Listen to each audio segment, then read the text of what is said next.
Mrs. Hassan, a mother of 5, uses generator to run her local grinding business.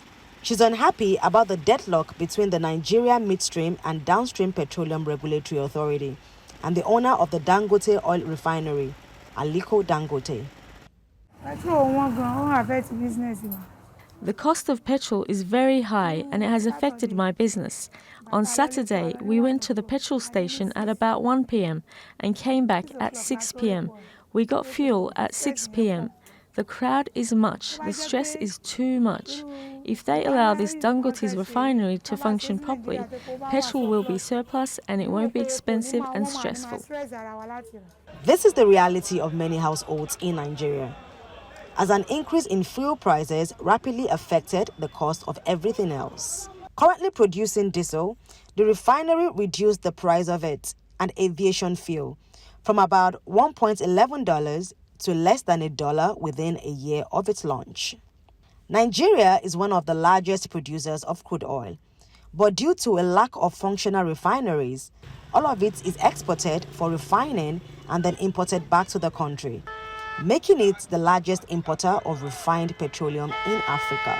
The development of a refinery like Dangote gives us an opportunity to cut out a lot of inefficiencies that are currently priced into the cost of petrol. Those inefficiencies include transport costs, light train and terminaling costs, and obviously the breaking of bulk as well. All of those costs you immediately save with a refinery that's efficient. A sticking point is that the regulatory authority claims Dangote is processing gas oil that contains 650 to 1200 parts per million of sulfur, which is inferior to imported products. Aliko Dangote has refuted the claim.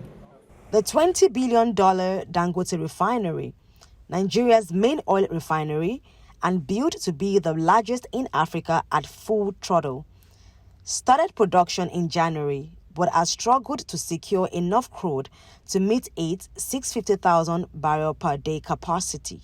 If the refinery fully works as anticipated, its productivity will not only massively cut the country's import bill, but it's also expected to significantly improve the total output of the country's manufacturing and external sectors, most especially the trade and exchange rates. The refinery would also help position Nigeria's oil and gas market for global business opportunities, hence boosting the economy and addressing a crippling cost of living crisis. Dolapo Aderiokun, Africa Matters, Lagos, Nigeria.